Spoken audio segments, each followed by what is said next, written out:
Well, welcome to another episode of Business Ahas. Today is going to be another incredible episode. I have a dear friend who's visiting us today, and we're here at Rift enjoying an afternoon beer and enjoying friends. And it's going to be fantastic because it was about 13 years ago. My now dear friend Pat moved to Chandler, Arizona with his two kids. And this so happens his two kids were the same ages of my two kids. And they ended up going to school together and spending time together. And we were at a football game early on at the Catholic high school, and I'm sitting up in the stands, and it's 6 o'clock in the afternoon, and I look over, and he's sitting up in the stands, 6 o'clock in the afternoon. We're the only dads, right? So we kind of finally migrated close to each other. Like, what do you do? And he goes, I'm retired. I'm like, what do you mean you're retired? You're younger than I am. How can you be retired? And so Pat's a retired law enforcement, and he served his entire career in law enforcement and moved to Chandler to be in the West, and I really enjoyed getting to know him and his family over the course of the years. And now 13 years later, I still call him a dear friend. Him and his wife are very close to us as well, and it's going to be excited to have him today. So welcome to our Business Ahas. Thanks, Jim. Thanks for having me. You're absolutely welcome, Pat. You were watching one of our episodes where we had Marcus, and Marcus is here with us today, but in voice only. That's right. And he's going to be joining us via Tel Aviv in voice only, but he's with us today. Just got to think about him being here with us today. But you watched the episode, and you're like, hey, when you have me on? Yeah. and I said, deal, we'll bring you on. Yeah. And guess what? Here I am. Here you are. Yeah. And I watched all of them at that point, and I really enjoyed it. I feel like I got a little something from everybody that was there. There's actually a guy who said he does wood turning. Oh, yeah. And I swear to God, I've been watching those videos. I want to do that so bad. So I want to hook up with that guy and learn how to do that a little bit. And another one of your friends who you introduced me to when I went to the Jet game, I got on that Facebook group and I got tickets to the Jets Cardinals with those guys. Yeah, so it'll be great fun. So got a nice connections from the So I hear you're going out of town this Friday. I am. Yeah, I heard that. And luckily this is not going to air before then, so you can, you can get the surprise out now because good. Because you're looking at me with daggers going. I'm like I told you not to say that. But he my nephew's getting married in September, so he has a bachelor party Saturday. So I'm going to surprise him. I'm flying in Friday night to New York, driving over to Connecticut. Not even tell my mother until maybe an hour before the bachelor party. I'll stop in. Oh, well, we'll make sure to pre-release the episode just to Mom. You better not. We'll take care of it. No. And Mom, here it comes. No. We like surprises in our family. Well, like you've seen on the previous episodes, Pat, we talk about your little bit of your career. First of all, kind of your background and what you're doing now, because obviously you've got kind of your second career, leading a large organization in security. And so it's been kind of a fascinating kind of evolution, not only our friendship, but your professional career as well. But would mind give us a little bit of a thumbnail of that, and then we'll hop into the aha moment. For sure. Yeah. So I was a police officer in Connecticut, southeastern Connecticut, town of about 50,000 people, 100 policemen, 120 policemen, police officers. So I got on there in 1986, retired in 2011. Spent majority of the time in patrol. I really enjoyed patrol. I liked it. I liked going on calls and kind of, shagging calls, they say, and going on, going, never know what the next day will bring. Then I was a detective for about a year, worked narcotics. Great fun. Didn't think I'd like it, really did. Was a sergeant for 3 years, and then I became a lieutenant, and I retired there after 3 years after that. Did some records and training, and along the way I was on Marine unit. I really liked that. It was on the water. So summertime. Wait a minute, there's water in Connecticut? A little bit. Yeah, we had a river in the Sound, Long Island Sound, and summertime, it was a good gig when you're in your 20s, especially. It was, it's good fun. Little hairy sometimes, but a good job. Okay, then moving to Arizona. I don't think I remember the reason why. Arizona, it's hot here. You been to Connecticut? Yeah. Because it's pretty hot there too. It's hot in the summer. It's humid. Yes, and that's the worst. Yeah, it's a dry heat here. That's different, right? Not great for a fellow like me. Exactly. It really is. It's so much better. No, I just I don't know. I just got kind of tired of the winters. I remember saying I have to move away. I was at a light. My daughter was in the back seat. It was that kind of weather. If you've never been in it, it's sort of cold, but it's not. And your rain hits the windshield and freezes. And so does your wipers. And so you have to slap them. And I remember saying, I'm done. no, I remember saying, who chooses to live in this blank? And my daughter was behind me and I forgot. And she said, I don't know, Dad. So when you moved, was Patrick 8? He was 5. Oh no. No, that's not true. You're right. He was 10. It was my story. No, he was 5 when we decided to go. That's what he always gets upset. He never had a say in it. But it was that moment of like, I have to get out of here. I can't do these winters anymore. And we looked south, west, all over the place, and knew a few people that had come out here. And we came out here in the dead of summer and said, it's not as bad as everybody says. And so we landed on Chandler for some of the schools there. And well, hence the dry heat, right? yeah, Mhm. yeah, for sure. So that's where we landed on come out here. So don't regret a second of it. Because I think it was 10 or 11 when they were holding hands at Disneyland together, right? Yeah. Emma and Yep. and Patrick. Now Emma's 23 and Scott's still a firefighter. Yeah, she is. Yeah, my badass daughter. Yep. I have 2 badass daughters. That's right. Make sure we get that straight. Yep. Of course. So then you're here for a bit, and then your new career now. Yeah. So I had a private investigation company for a minute. It was pretty good. And I had good partners. It just didn't cash out the way we wanted to. So I ended up working for a different hospital. I worked hospital security there just to get a little Extra out of the house. income. Yep. Yeah. Get out of the house a little bit. And then another hospital not closer to me hired security. And so I went there, obviously paid a little better, definitely better culture. I just enjoyed it a lot. And then I don't know, about 3 years into it, one of the leaders retired and I applied for the position and ended up getting that position. So I've been in a leadership position there for probably 7 years now. Gotcha. And indirectly, how many reports do you have in that division now? About 75. Wow. Give or take. A few hospitals, but lots of support, lots of, good folks there. So we really, really, really love it there. Crazy. We're corporate America now. It's a little different. That was a curve that I had to negotiate that curve. Are you still negotiating the curve? No, I don't know, because I think people know me too, and I am who I am. I said to somebody at one point that, I kind of am who I am. And it served me pretty well. Pretty truthful guy. That's what it is. Like, my opinion is my opinion and we can talk about it, or my thoughts are my thoughts and we can talk about it, and I'm open to change. But, I don't know. I think, I get a little East Coast in me, which was a little bit different here, but I think people kind of understand me and I understand them. So it kind of works out. I think totally it's great. It's a good fit. So I would say in my life, there's very few people I would call incredible storytellers. And you're one of them. Oh, good. No, you're one of them. Some people say I talk too much. But matter of fact, everybody says I talk too much. But I will say sometimes, Pat, tell that story. Yeah. Pat, tell that story, because it's absolutely incredible to hear. Like no, I want to hear that story again. So let's skip forward. So your aha moment. Let's go. And remember, I don't know it. I know. Yeah. So when you asked me to be on it, it was funny because I said I really like this, and you said, "What do you want to do?" I said, maybe, I don't know. I'm not a business guy. He said everybody has an aha moment. So I thought about it, and I think you're right. My aha moment is basically not an aha moment, but the point is you never say no to opportunity. Okay. The backstory to that is, and I was actually talking to him today on my way here, and I told him I was going to tell a story. He said, "No way." So my friend John Brown, with an E, last name ends in an E. He said, "Make sure you put in my spelling." So John Brown with an E. We were high school buddies, and it was after high school, summer after high school, and it was, when you're 18 and you got nothing to do, you kind of just sleep late. And so John shows up at my house as he might, or I would show up to his house as I might, and he woke me up and he said, "Let's go." I said, "Where are we going?" He said, "I'm going to go get an application for the police department." I said, "For what?" I said, my father was a police officer for close to 30 years in Connecticut. And I said, "He just retired. He hated that. Like, he was done with it, man. What do you want to do that job for?" He's like, "I always wanted to do it." I said, "You did?" Like, I never knew that about him.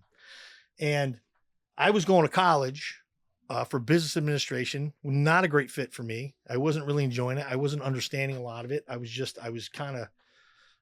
knew that wasn't for me, but I didn't know what I want to do. But I was sort of like, that was what you do, right? So I was going to do that.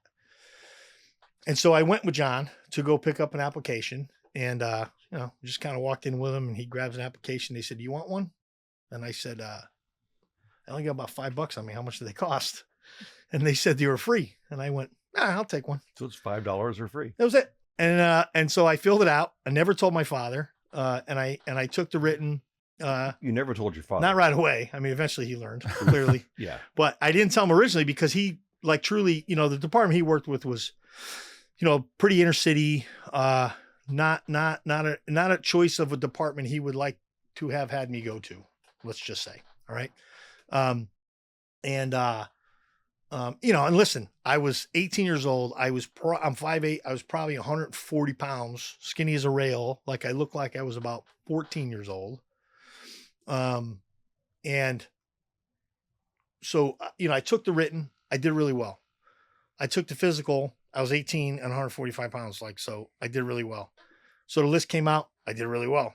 And, I thought, well, maybe I'm supposed to do this. like, don't say no to this opportunity, man. Cause I was really worried about my dad, like what he was going to say.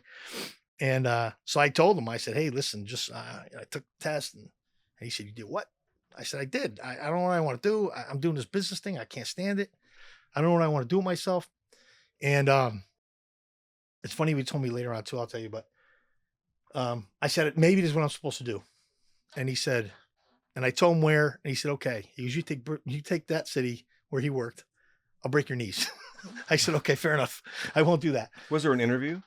Not at that point. So at that point, it was just, it was a number. And then when you got to your number, then there was an interview, then there was backgrounds and all that. So, Polygraph. that's blah, a great blah. question. Yeah. No. I think at that point you come out as a number, and then the rest came later. It was a long time ago, Jim. I don't Sure. remember. Yeah. We've slept since then. A lot of years Once. ago. So, it was funny because later on I talked to my father and I said, "Hey, what were you thinking? Like when I told you this?" He goes, "At first I was mad. First I was like, what are you thinking? I just got out of that job. I told you live in a fishbowl. That job is not 30 years. It's thankless, Yeah. He said, but, he knew that I was in a place where, I didn't know what to do, and that maybe this would work. This would be something to get me going. And, we both agreed, like, hey, go through the academy. If you don't like it, you don't like it, then pull the plug. We'll go do something else, Again, I kind of looked into a few things, and I did pretty well. I had a pretty decent career. I don't miss it, but I don't, You miss the people. some of them for sure, but I miss some of the camaraderie to it, back in the old days. Now as you got, as time went on, it changed a little bit, but I don't really miss the job per se, but I miss some of the experiences. I miss some of the individual people that you met along the way that you probably helped along the way, you think, Mhm. but it was all in all, I would do it again. So anybody that's a young leader that's thinking about what's going to be next, and an opportunity comes along, the message is don't say no. Right. And I would even go further, like even with this current position that I have, I was in a position that was not, it was a couple of steps to get to that. But I thought, well, in my past life, I had a little bit of that experience. If nothing else, I'll take it. And if I don't get it, I'll apply for the next one that comes along. Like that was truly my feeling in it, and having that, thinking back to that, like, what could it hurt? Right. Mhm.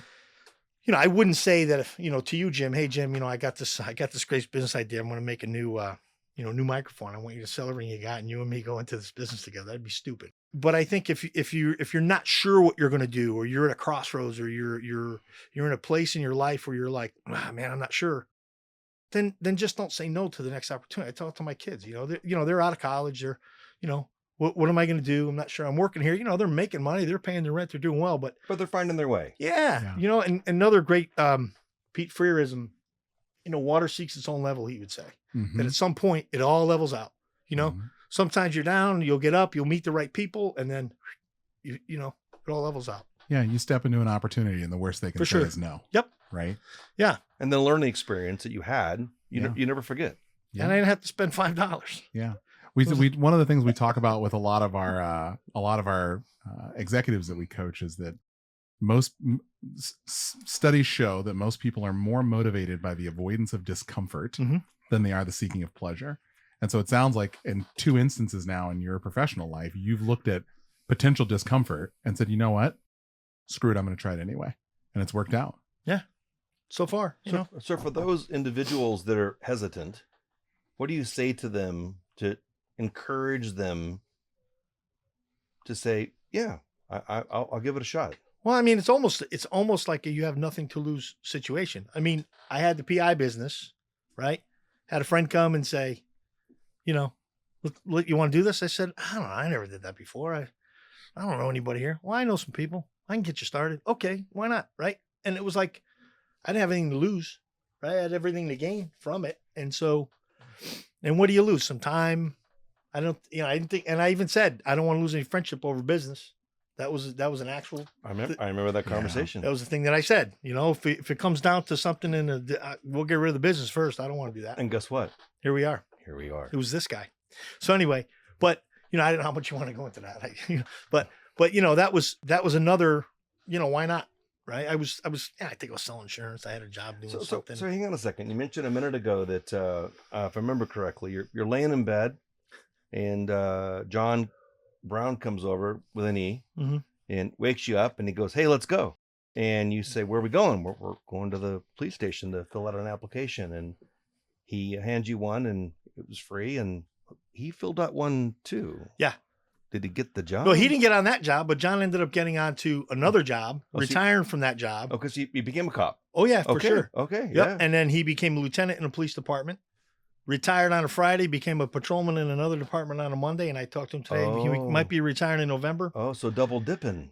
At least he's looking for another gig, maybe, Jim. What do you got for him? Yeah, right? So you know, but John's been so much more successful than I. So you know, he's grinded out college, kept going, got his master's degree, and he kept going. And God bless him. He puts his nose at the grindstone, gets it done. Never say no to an opportunity. Never.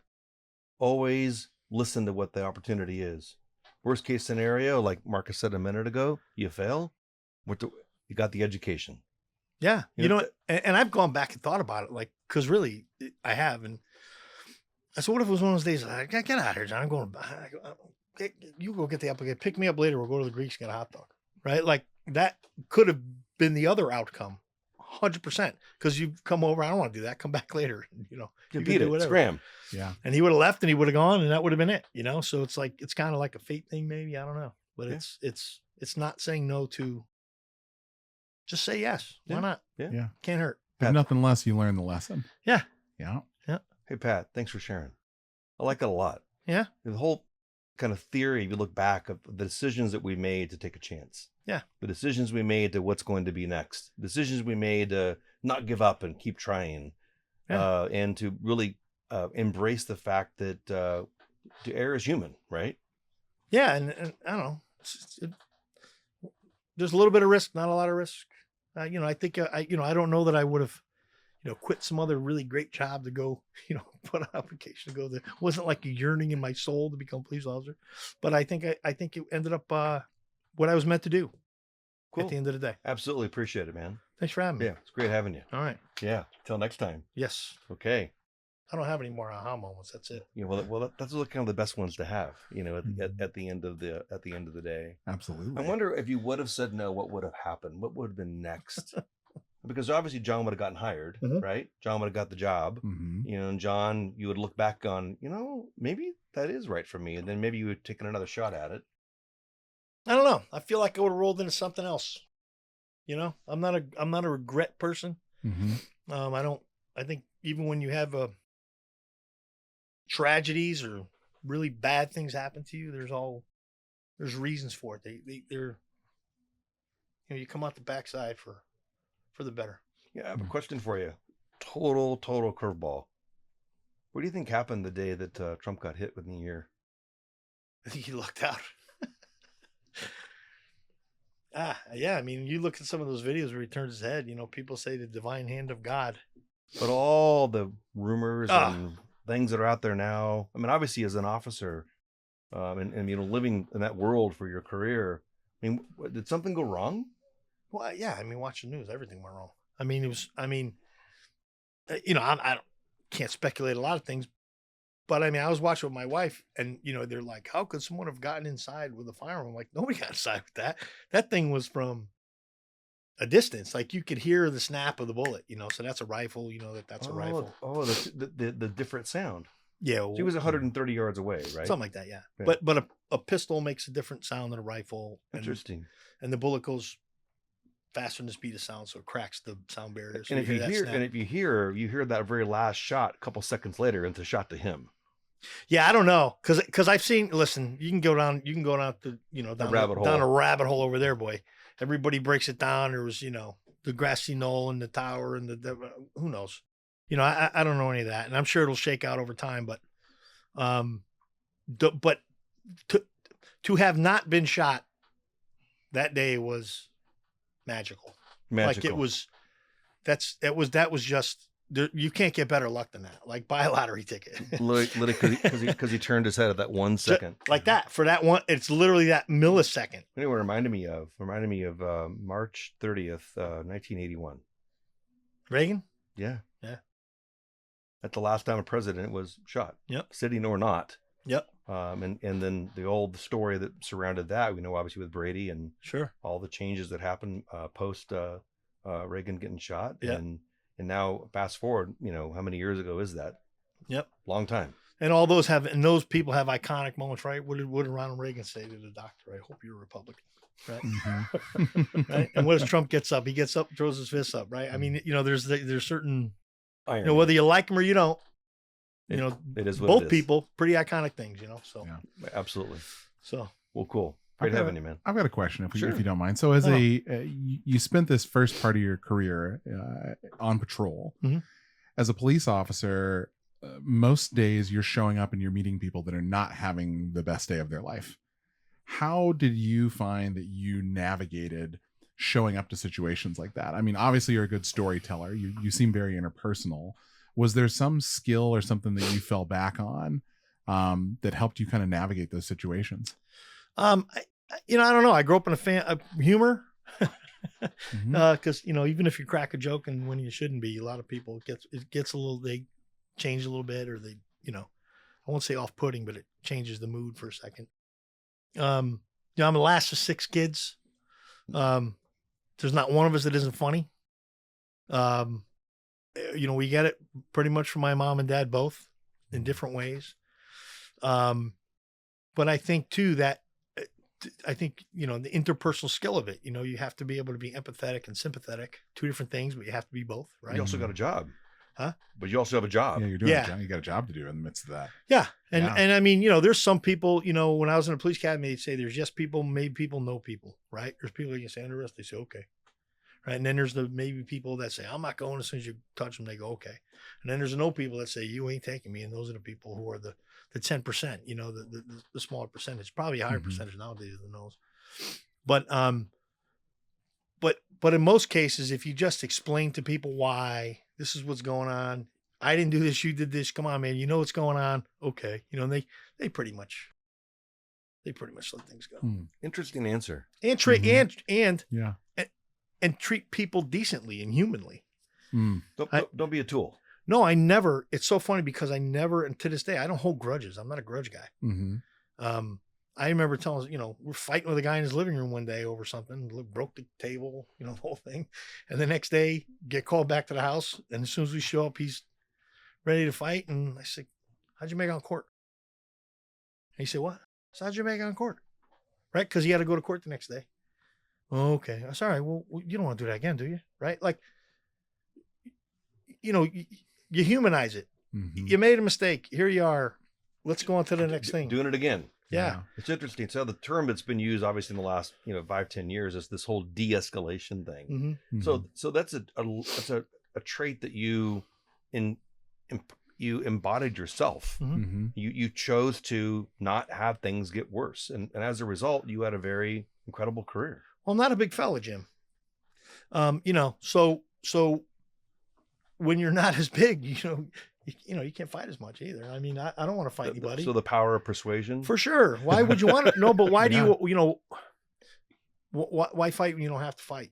I mean, that was always my thing. My father always said it, like, never. What are you fighting people when you don't have to fight them for? Right? There's going to be, don't go look for trouble. It's going to find you. It's these, freerisms, man. My old man had a bunch of them. And I'm going to call it another aha moment, Marcus. Absolutely. If you really think about that, how that innate feeling inside of me to de-escalate a situation, it's a choice that he made. Yeah. And as a result, he's here talking to us today. Yeah. Because he didn't escalate something out of control. Yeah. If you don't have to fight, don't fight. People can invite you to a fight. You don't have to accept the invitation. Right. Well, sometimes though, as a police officer, sometimes you can't decline the invitation either. You know what I mean? Sometimes I've RSVP'd for you. Yes, these people have to go where they're going, and we have to take you. I always say we. It's not a one-man show, that job. Wow, Pat, that's absolutely fantastic. It's great having you on the show. Thanks for having me. And everybody, you have the opportunity to watch my friend Pat. And if you get the opportunity, invite him for a beer, have him tell you a story, and it'll be a story you'll never forget. So, being surprised on this whole philosophy surrounding what John Brown with an N said, you took a chance. And that chance paid off with Pat, and it turned out being a great career. And it's not saying no to an opportunity. So opportunity presents it to you. Don't say no. Give it a shot. What do you got to lose? Have a great day. Until next time for our Business Ahas. Take care.